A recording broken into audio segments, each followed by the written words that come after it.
तो आज का टॉपिक है क्लिपल फेल सिंड्रोम। तो जो क्लिपल फेल सिंड्रोम है वो एक कंजेनाइटल एनाटॉमिकल डिफेक्ट है नेक का, जिसमें कि फ्यूजन हो जाता है 2 और मोर सर्वाइकल वर्टिब्रा का। अब जो क्लिपल फेल सिंड्रोम है तो इसका दूसरा नाम है कंजेनाइटल ब्रेविकोलिस सिंड्रोम। तो इसकी 3 कैटेगरीज आती है, टाइप 1, टाइप 2 और टाइप 3। तो जो टाइप 1 है उसमें क्या होता है, फ्यूजन हो जाता है 2 और 3 सर्वाइकल वर्टिब्रास का। और जो टाइप 2 है उसमें क्या हो जाता है, फ्यूजन हो जाता है पूरी सर्वाइकल वर्टिब्रा का।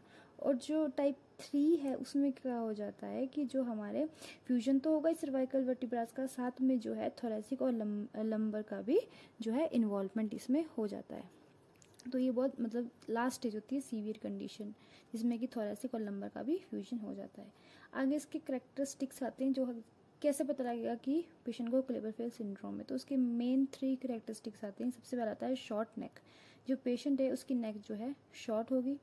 दूसरा क्या आएगा, low hair line behind the neck. Short neck होने की वजह से लो हेयर लाइन प्रेजेंट होगी और उसकी वजह से क्या होगा, extremely limited range of motion होगा हमारे सर्वाइकल स्पाइन का। तो ये 3 कैरेक्टरिस्टिक्स थे, शॉर्ट नेक, लो हेयर लाइन और extremely limited range of motion हो जाएगी। ठीक है, अब क्या होगा कि आपको पता है कि जैसे ही अभी इसमें फ्यूजन हो रहा है सर्वाइकल वर्टिब्रा का। ठीक है, तो फ्यूजन होने की वजह से क्या होगा कि जो हमारी सर्वाइकल है वो पूरी जो है मूवमेंट, जो हमारी रेंज ऑफ मोशन है सर्वाइकल की, वो नहीं हो पाएगी, जिसकी वजह से जो मूवमेंट है वो रिस्ट्रिक्टेड हो जाएगी। ठीक है, अब क्या होगा कि फ्यूजन होने की वजह से जो है पेशेंट को क्या होगा, रेडिकुलर पेन में होगा। ठीक है, रेडिकुलर पेन का मतलब क्या है कि जैसे कि वहां से जैसे फ्यूजन हो रहा है सर्वाइकल वर्टिब्रा का, तो वो जो क्या बोलते हैं नर्व जो वहां से निकल रही है उनका इम्पिंजमेंट होगा। ठीक है, इम्पिंजमेंट होने की वजह से क्या होगा, उन 2 वर्टिब्रास के बीच में वो नर्व दब जाएगी। दबने की वजह से क्या होगा कि पेशेंट को जो है पेन जो है रेडिकुलर मतलब रेडिएट करेगा। अब क्या होता है कि जैसे जैसे ये डिजीज जो है प्रोग्रेस करेगी, वैसे वैसे जो है पेशेंट को जो है स्पाइनल स्टेनोसिस भी हो सकता है। स्टेनोसिस का मतलब होता है नैरोइंग। ठीक है, अब क्या होगा कि अब इसमें और क्या क्या हो सकता है, जैसे motor nerve hyper activity. Motor nerve hyper activity का मतलब है कि एक बहुत रेयर केस है, इसमें बहुत रेयर केस होता है। ठीक है, इसमें क्या होता है कि एबनॉर्मल अनकंट्रोलेबल मूवमेंट होती है आर्म्स की। ठीक है, और स्केलियोसिस भी हो सकता है, मतलब लेटरल कर्वेचर ऑफ स्पाइन। ठीक है, विसरल डिफॉर्मिटी हो सकती है, मल्टीपल विसरल डिजीज जैसे हार्ट, लंग, स्केलेटल सिस्टम, ये सब का जो है डिफॉर्मिटी हो सकती है। साथ में ही स्प्रिंजल डिफॉर्मिटी भी इसमें देखने को मिलती है, जैसे कि स्प्रिंजल डिफॉर्मिटी जो होती है एबनॉर्मल एलिवेशन ऑफ स्कैपुला। ठीक है, जो पेशेंट जो है पूरे अच्छे तरीके से जो है एलिवेट अपने शोल्डर्स को नहीं कर पाता है, क्योंकि ड्यू टू फ्यूजन की वजह से। अब फ्यूजन है जब आपको पता है कि गर्दन जो है थोड़ी सी नीचे झुक चुकी है, दब चुकी है, जिसकी वजह से जो पेशेंट है वो अच्छे से जो है शोल्डर को एलिवेट नहीं कर पाता है। ठीक है, अब क्या होता है कि अब इसके बाद जो है हम इसके कॉज की बात करेंगे कि कॉज जो है ये कैसे होता है किसी पेशेंट को। ठीक है, तो इसका जो मेन कॉज है वो है जीन म्यूटेशन। ठीक है, जीन म्यूटेशन कैसे होती है कि आपको पता है कि इसके लिए जीन्स जो है रिस्पॉन्सिबल होते हैं जीन म्यूटेशन के लिए। ठीक है, तो जो जीन्स है वो है GDF6 और GDF3। जो इन जीन्स है इनका फंक्शन क्या होता है, क्या करना, इंस्ट्रक्ट करना सेल को, और किसको बनाना, प्रोटीन को बनाना। ठीक है, क्या करता है, सेल को बनाता है, साथ में प्रोटीन को भी बनाता है, जिसमें क्या होता है रेगुलर ग्रोथ होती है किसकी, हमारे बोन और कार्टिलेज की। ठीक है, अब क्या होगा, जब म्यूटेशन होगा इन जीन्स में तो उसकी वजह से क्या होगा, रिडक्शन हो जाएगा, कम हो जाएगा फंक्शनल प्रोटीन, जिसकी वजह से जो है क्लिपल फेल सिंड्रोम हो जाएगा। बेसिकली जो है ये जीन की म्यूटेशन की वजह से होता है। ठीक है, जो इसके मेन जो रिस्पॉन्सिबल है जीन वो है GDF6 और GDF3। अब आगे हम बात करते हैं डायग्नोसिस की। तो जो डायग्नोसिस है उसमें हम सबसे पहले क्या देखते हैं, हम देखते हैं यूरिन एग्जामिनेशन। ठीक है, यूरिन एग्जामिनेशन जो है इसमें देखना बहुत ज़रूरी है, क्योंकि हमने बोला था कि इसमें क्या है हमारे साथ विसरल की डिफॉर्मिटी भी देखने को मिलती है। तो विसरल डिफॉर्मिटी देखने को मिलती है तो हम इसमें जो है यूरिन एग्जामिनेशन भी होता है। ठीक है, यूरिन एग्जामिनेशन जो है उसमें क्या मिलेगा हमें, इंक्रीज एल्ब्यूमिन जो है देखने को मिलेगा। एल्ब्यूमिन का मतलब होता है प्रोटीन।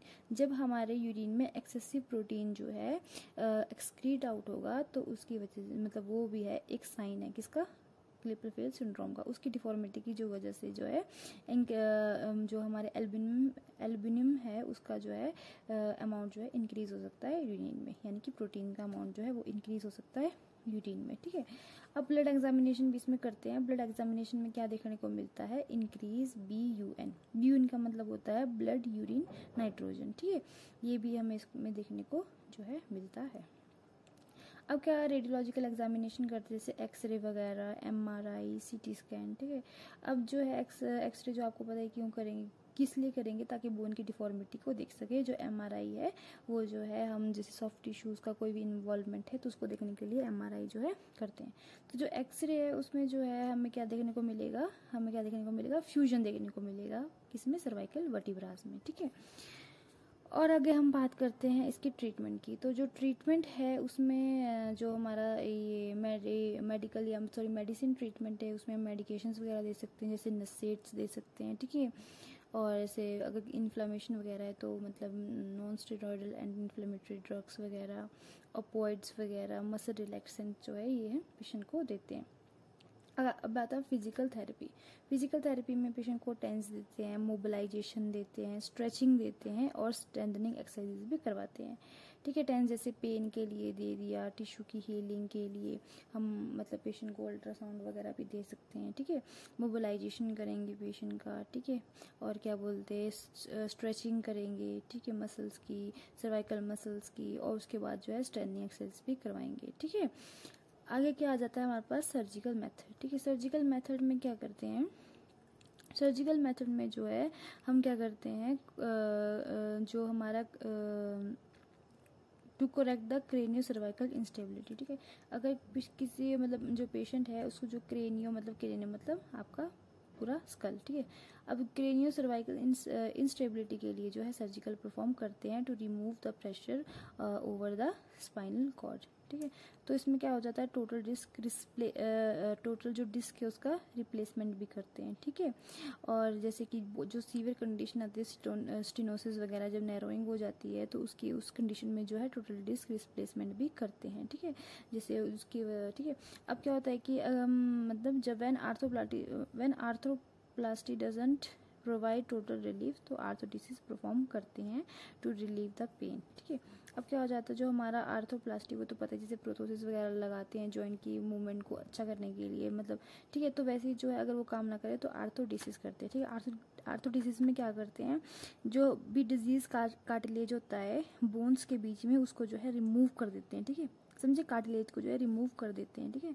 अब क्या होगा कि जो बोन्स के एंड है ना दोनों साइड की, उसको कट करके ना, ठीक है, उसको कट करके जो उसके बोन्स के जो दो एंड है ना उसको जो है आपस में कनेक्ट कर देते हैं, ठीक है। आपस में किसी भी मेटल के साथ, जैसे इंटरनल फिक्सेशन जैसे स्क्रू और प्लेट वगैरह होगी, ठीक है, उसके साथ उसको अटैच कर देते हैं। फिर आता है स्क्लियोसिस। स्क्लियोसिस क्या होता है कि स्क्लियोसिस की कंडीशन में जो है हम स्पाइनल